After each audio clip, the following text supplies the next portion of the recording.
Hi friends, today topic is anti-tussives. Here anti-tussives defined as tussives means cough. Anti-tussives means drugs act against cough. These anti-tussives are useful only in the treatment of dry cough to suppress the dry cough.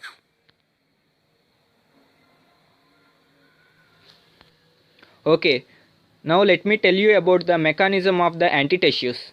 These drugs they suppress cough either by directly acting on CNS or inhibit cough impulses in respiratory tract. These drugs should be used in only the dry cough. They do not use it in the cough with expectorants.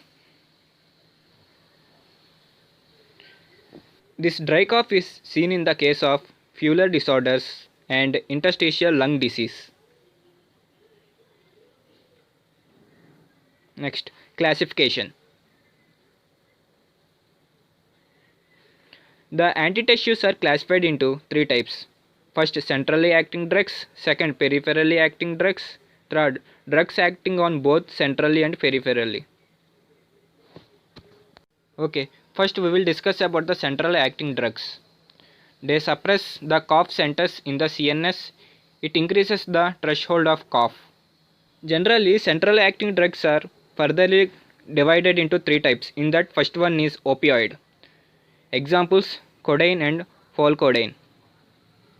Okay, now we discuss about codeine.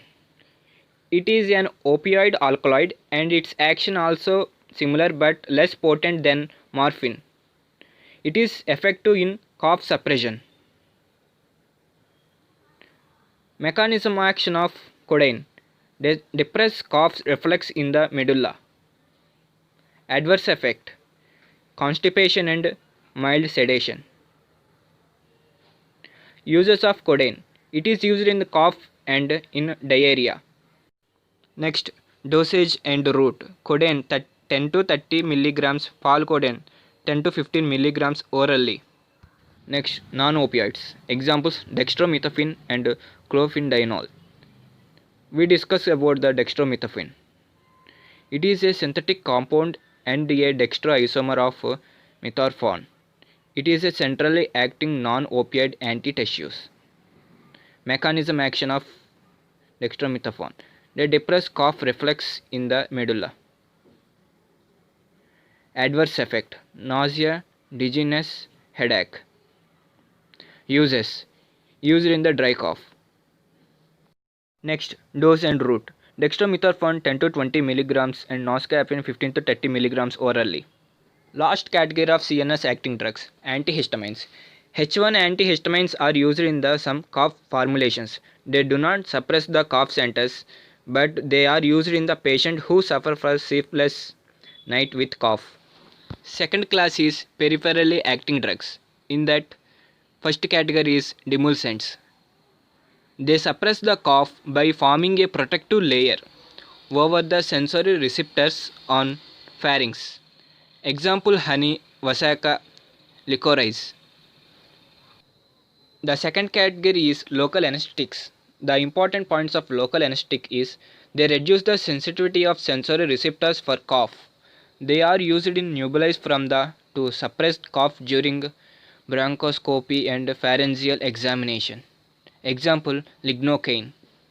The last category is miscellaneous. Example prenoxidazine. It acts peripherally on the touch receptors of the lungs and relieves bronchoconstriction. And hence it is used in the cough caused due to bronchoconstriction.